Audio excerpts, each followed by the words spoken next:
अस्सलाम वालेकुम। मेरा नाम मोहम्मद अकरम है और आप देख रहे हैं मेरा यूट्यूब चैनल केमिस्ट्री एजुकेशन। आज का जो हमारा टॉपिक है वो है डिस्कवरी ऑफ प्रोटॉन। बहुत ही इम्पोर्टेंट टॉपिक है। वीडियो को एंड तक देखिएगा और अगर मेरी वीडियो आपको अच्छी लगे, इन्फॉर्मेटिव लगे तो इसे लाइक कीजिएगा, शेयर कीजिएगा और मेरा चैनल सब्सक्राइब ज़रूर कीजिएगा ताकि मेरी नेक्स्ट आने वाली वीडियो आपको ऑटोमेटिक रिसीव हो जाए। और ख़ास तौर पे ये वीडियो इन स्टूडेंट्स को लाजमी शेयर कीजिएगा कि जो केमिस्ट्री के स्टूडेंट्स हैं उनके लिए बहुत ही ज़्यादा इम्पोर्टेंट है। तो चलते हैं, लेक्चर का आगाज़ करते हैं अपने डिस्कवरी ऑफ प्रोटॉन से। Since atoms are electrically neutral, atom जो है वो इलेक्ट्रिकली न्यूट्रल होते हैं। इसकी वजह ये है कि इलेक्ट्रॉन पर और प्रोटॉन पर जो है चार्जेस दोनों बराबर होते हैं। इलेक्ट्रॉन पर नेगेटिव होता है, प्रोटॉन पर जो है पॉजिटिव होता है, तो ये दोनों इक्वल हो जाते हैं। और न्यूटन पर तो कोई चार्ज होता ही नहीं है। इसके बारे में मैं मज़ीद आपको एक्सप्लेन करूँगा अपनी नेक्स्ट वीडियो में। इसका जो साइंटिफिक रीज़न है वो मैं आपको बताऊँगा। And electrons carry negative charge, और इलेक्ट्रॉन पर जो चार्ज होता है वो नेगेटिव होता है। It follows that for each electron, अच्छा हर इलेक्ट्रॉन को जो है there must be one equivalent positive charge to neutralize that electron, यानी कि हर इलेक्ट्रॉन को जो है एक पॉजिटिव चार्ज की ज़रूरत होती है न्यूट्रलाइज होने के लिए ताकि वो बैलेंस हो जाए। This particle is called a proton, इस पार्टिकल को क्या कहते हैं? प्रोटॉन कहते हैं। It is one of the fundamental units of structure of all atom, ये भी जो है फंडामेंटल यूनिट है तमाम एटम के स्ट्रक्चर का। The simplest atom of hydrogen is therefore made up of one electron and one proton. यहाँ पे सिंपलेस्ट का वर्ड इसलिए इस्तेमाल किया गया है कि एटम जो है हाइड्रोजन के, उनके अंदर आइसोटॉप्स भी पाए जाते हैं, प्रोटियम, ड्यूट्रियम, ट्राइटियम, आगे चल के हम पढ़ेंगे। इनके अंदर होता ये है कि एटॉमिक मास जो है वो डिफरेंट होते हैं लेकिन एटॉमिक नंबर जो है वो सेम होते हैं, यानी कि न्यूट्रॉन की तादाद बढ़ती है, बस प्रोटॉन इलेक्ट्रॉन की तादाद वही रहती है। Proton is positively charge particle, proton पर जो है पॉजिटिवली चार्ज पार्टिकल होता है, यानी कि उस पर पॉजिटिव चार्ज होता है। The actual charge on a proton is 1.602 into 10⁻⁻19 Coulomb's. Proton पर जो एक्चुअल चार्ज होता है वो कितना होता है? 1.602 10⁻⁻19 कूलम। चार्ज को कूलम में हम मेजर करते हैं।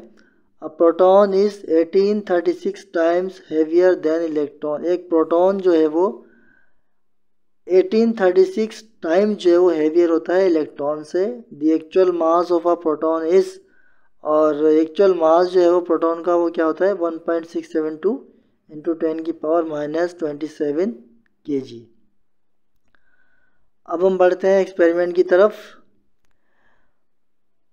Protons were first observe in apparatus. Apparatus क्या होते हैं? एक्सपेरिमेंट के लिए जो हम इंस्ट्रूमेंट इस्तेमाल करते हैं उनको कलेक्टिवली एपेटस कहा जाता है, similar to cathode rays tube. Proton को जो है सबसे पहले ऑब्जर्व किया एपेटस में, similar to the cathode rays tube, वही कैथोड रेज ट्यूब थी जिसके अंदर उसको ऑब्जर्व किया गया with a perforated cathode by German physicist Goldstein in 1886। वही डिस्चार्ज ट्यूब थी लेकिन फ़र्क इतना था कि इसके अंदर परफोरेटेड कैथोड का इस्तेमाल किया गया था। परफोरेटेड कैथोड क्या होते हैं कि ऐसे कैथोड जिनके अंदर होल्स किए हुए हों उनको हम कहते हैं perforated cathode. And there existence was verified, और उसकी जो वजूद था वो वेरीफाई किया गया था किसके ज़रिए? एंड उसकी प्रॉपर्टीज़ भी जो है इन्वेस्टिगेटेड की थी किसने? जे थॉमसन ने 1897 में। इसमें भी वही चीज़ें इस्तेमाल की गई हैं। डिस्चार्ज ट्यूब है और इलेक्ट्रोड है। राइट हैंड पर एनोड है, लेफ्ट हैंड पर परफोरेटेड कैथोड है। वैक्यूम पम्प है। वैक्यूम पम्प इसलिए होता है कि हम अपनी मर्ज़ी से गैस को कम या ज़्यादा कर सकते हैं, लेकिन एक्सपेरिमेंट के अंदर जो है हमने गैस का जो प्रेशर है वो कम किया था ताकि वॉल्यूम बढ़ जाए।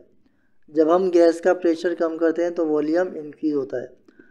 और इसके अंदर हाई वोल्टेज की बैटरी भी लगाई गई है ताकि इनको करंट सप्लाई किया जा सके।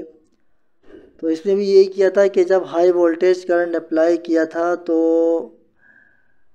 इसमें जो है एनोड की तरफ से कुछ रेज निकल रही थी जो कि कैथोड की तरफ जा रही थी, क्योंकि एनोड पर जो है पॉजिटिव चार्ज होता है, ठीक है, और ये जा रही थी कैथोड की तरफ। कैथोड की तरफ इसलिए जा रही थी कि ताकि इनके ऊपर एनोड के ऊपर पॉजिटिव चार्ज होता है, क्योंकि ये रेज जो है एनोड से कैथोड की तरफ जा रही थी, कैथोड के ऊपर माइनस होता है, तो माइनस जो है पॉजिटिव को अट्रैक्ट करता है और पॉजिटिव जो है माइनस को अट्रैक्ट करता है। तो इसलिए ये अंदाज़ा लगाया गया कि यहाँ से कुछ रेज ऐसी हैं जो एनोड से निकल रही हैं और कैथोड के जो होल्स हैं उसमें से पास हो रही हैं और ग्लास ट्यूब की वॉल को जो है चमक दे रही हैं जब उनसे जाके टकरा रही हैं। तो गोल्डस्टीन ने इनको नाम पॉजिटिव रेस दिया, केनाल रेस दिया और प्रोटॉन का नाम दिया। अब हम बढ़ते हैं इनकी प्रॉपर्टीज़ की तरफ।